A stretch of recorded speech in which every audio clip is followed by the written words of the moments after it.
ದಿನದಿಂದ ದಿನಕ್ಕೆ ಬದಲಾಗ್ತಿರತಕ್ಕಂತಹ ಜೀವನ ಶೈಲಿಯಿಂದಾಗಿ ಮಕ್ಕಳು ಮತ್ತು ವಯಸ್ಕರಲ್ಲಿ ಬೊಜ್ಜು ಮತ್ತು ಮಧುಮೇಹ ಹೆಚ್ಚಳವಾಗ್ತಾ ಇದೆ. ಹೀಗಾಗಿ ಈ ಬಗ್ಗೆ ಜಾಗೃತಿ ಮೂಡಿಸುವ ಸಲುವಾಗಿ ಆರೋಗ್ಯ ಇಲಾಖೆ ಹೊಸ ಕ್ರಮಕ್ಕೆ ಮುಂದಾಗ್ತಾ ಇದೆ. ಹೌದು, 2050ರ ವೇಳೆಗೆ ಬೊಜ್ಜಿನ ಸಮಸ್ಯೆಯಿಂದ ಬಳಲುವವರ ಸಂಖ್ಯೆ ಏರಿಕೆಯಾಗುವಂತಹ ಸಾಧ್ಯತೆ ಇದೆ ಎಂಬಂತಹ ವರದಿ ಬಿಡುಗಡೆಯಾಗಿದೆ.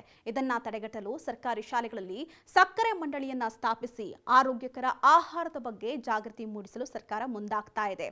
ಸದ್ಯದ ವರದಿಯ ಪ್ರಕಾರ ಜಿಬಿಡಿ ದೇಶದಲ್ಲಿ 18 ಕೋಟಿಗಿಂತ 2050ರ ವೇಳೆಗೆ 44.9 ಕೋಟಿಗೆ ಏರಿಕೆಯಾಗುವಂತಹ ಬಗ್ಗೆ ಮಾಹಿತಿ ನೀಡಿತ್ತು.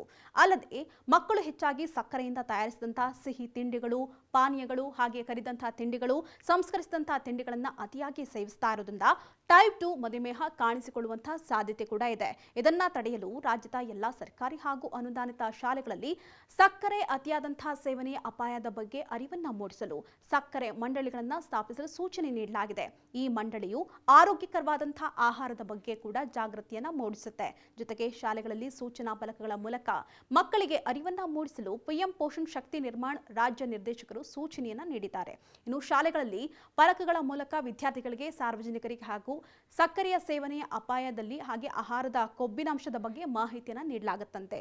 ಇನ್ನು ಆರೋಗ್ಯಕರವಾದಂತಹ ಆಹಾರ ಪದ್ಧತಿ ಹಾಗೂ ದೈನಂದಿನ ವ್ಯಾಯಾಮದ ಅವಶ್ಯಕತೆ ಬಗ್ಗೆ ಕೂಡ ಜಾಗೃತಿಯನ್ನ ಮೂಡಿಸಲಾಗುತ್ತಂತೆ. ಇನ್ನು ಶಾಲೆಗಳಲ್ಲಿ ಆರೋಗ್ಯ ಇಲಾಖೆಯ ಸ್ಥಳೀಯ ಮಟ್ಟದ ಅಧಿಕಾರಿಗಳ ಮೂಲಕ ಮಕ್ಕಳಲ್ಲಿ ಆರೋಗ್ಯ ಕಾಳಜಿಯನ್ನು ಮೂಡಿಸಲಾಗುತ್ತಂತೆ. ಇನ್ನು ಶಾಲೆಗಳಲ್ಲಿ ಆರೋಗ್ಯ ರಾಯಭಾರಿಯನ್ನ ನೇಮಿಸಿ ಪ್ರಾರ್ಥನಾ ಸಮಯದಲ್ಲಿ ಸಕ್ಕರೆ ಹಾಗೂ ಅಡುಗೆ ಎಣ್ಣೆಯ ಅತಿಯಾದ ಬಳಕೆಯ ಅಪಾಯದ ಬಗ್ಗೆ ತಿಳಿಸಲಾಗುತ್ತಂತೆ. ಇನ್ನು ರಸಪ್ರಶ್ನೆ ಹಾಗೂ ಚರ್ಚಾ ಸ್ಪರ್ಧೆ ಜೊತೆಗೆ ಪೋಸ್ಟರ್ ಸ್ಪರ್ಧೆಗಳ ಮೂಲಕ ಜಾಗೃತಿಯನ್ನ ಮೂಡಿಸಲಾಗುತ್ತಂತೆ.